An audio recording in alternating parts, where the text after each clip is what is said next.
अफगानिस्तान के राष्ट्र प्रमुखों के बीच वीडियो कॉन्फ्रेंसिंग के जरिए द्विपक्षीय वार्ता हुई। इस वार्ता के दौरान भारत अफगानिस्तान के बीच शहतूत प्रोजेक्ट डैम पर करार हुआ। इस मौके पर पीएम मोदी ने अपने संबोधन में कहा कि भारत अफगानिस्तान का इतिहास एक दूसरे से जुड़ा रहा है।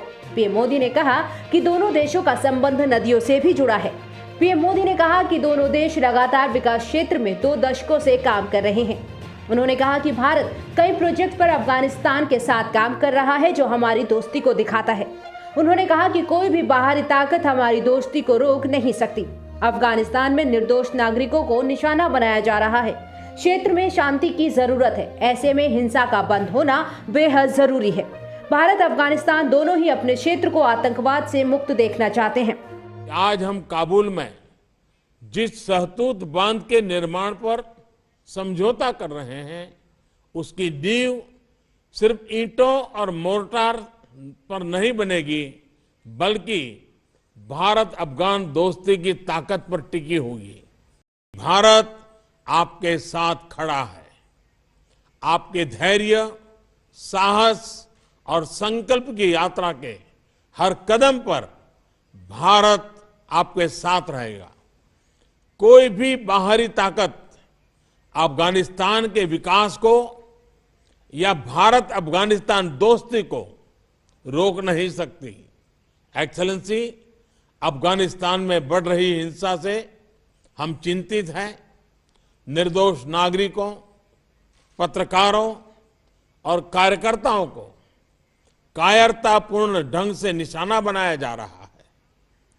हमने हिंसा को तत्काल समाप्त करने का आह्वान किया है और हम फौरन एक व्यापक संघर्ष विराम का समर्थन करते हैं। हिंसा शांति का प्रतिकार है और दोनों साथ साथ नहीं चल सकते।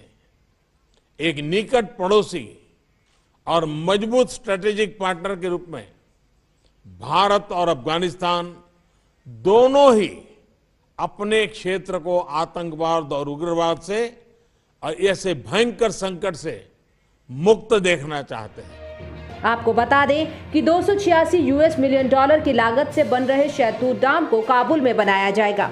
इसका निर्माण भारत करने जा रहा है। इस डैम से काबुल के लोगों को खेती और पीने के लिए पानी मिलेगा।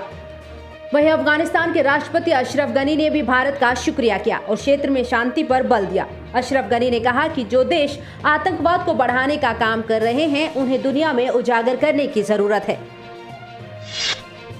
उत्तराखंड के चमोली जिले में ग्लेशियर टूटने से हुए हादसे पर गृह मंत्री अमित शाह ने राज्यसभा में बयान दिया है। अमित शाह ने बताया कि बाढ़ से 13.2 मेगावाट की जल विद्युत परियोजना बह गई। इस अचानक आई बाढ़ ने तपोवन में एनटीपीसी की 520 मेगावाट की जल विद्युत परियोजना को भी नुकसान पहुंचाया है। उत्तराखंड सरकार ने बताया कि बाढ़ से निचले क्षेत्र में अब कोई खतरा नहीं है, साथ ही जल स्तर में भी कमी आ रही है। इस प्राकृतिक आपदा ने जान और माल दोनों को ही गहरा आघात पहुंचाया है।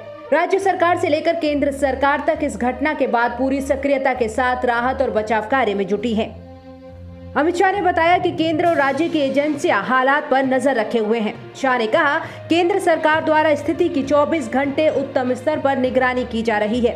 प्रधानमंत्री मोदी खुद स्थिति पर गहरी निगाह रखे हैं। गृह मंत्रालय के दोनों कंट्रोल रूम के द्वारा नजर रखी जा रही है। राज्य को हर संभव सहायता दी जा रही है। एनटीपीसी परियोजना की एक दूसरी टनल में लगभग अंदाजन 25 से 35 लोग फंसे होने का अनुमान लगाया जा रहा है। इस टनल में फंसे हुए लोगों को सुरक्षित निकालने हेतु बचाव अभियान युद्ध स्तर पर जारी है। साथ ही साथ लापता व्यक्तियों को ढूंढने का कार्य भी बड़े पैमाने पर किया जा रहा है। राज्य सरकार ने जान गंवाने वालों के परिजनों के लिए 4 लाख रुपए की सहायता की घोषणा की है। घटनास्थल के नजदीक 13 छोटे गांव से एक पुल बह जाने के कारण संपर्क बिल्कुल कट गया है। इन गांवों के लिए रसद और जरूरी मेडिकल सामान हेलीकॉप्टर के द्वारा लगातार पहुंचाया जा रहा है। केंद्र सरकार द्वारा स्थिति को 24 घंटे उच्चतम स्तर पर निगरानी की जा रही है। माननीय प्रधानमंत्री जी स्वयं स्थिति पर गहरी निगाह रखे हुए हैं। गृह मंत्रालय के दोनों कंट्रोल रूम द्वारा स्थिति पर 24 घंटे नजर रखी जा रही है और राज्य को हर संभव सहायता मुहैया कराई जा रही है।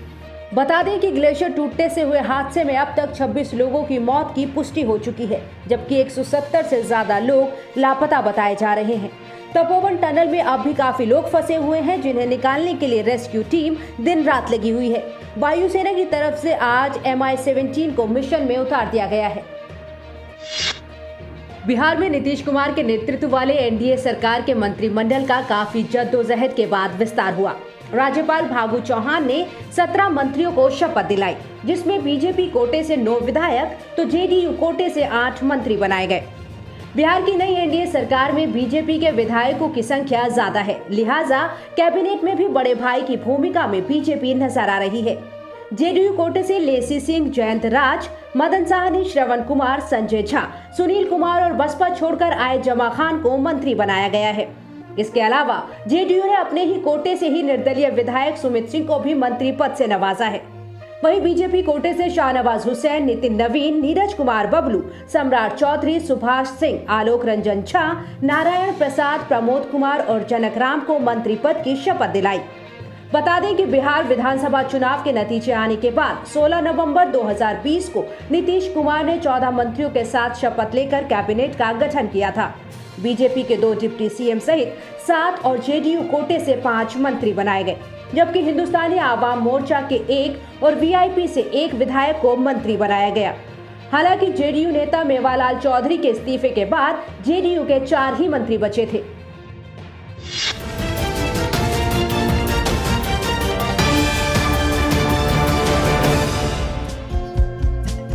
हमारे चैनल को लाइक, शेयर और सब्सक्राइब जरूर करें और नई अपडेट्स के लिए बेल आइकन दबाना ना भूलें।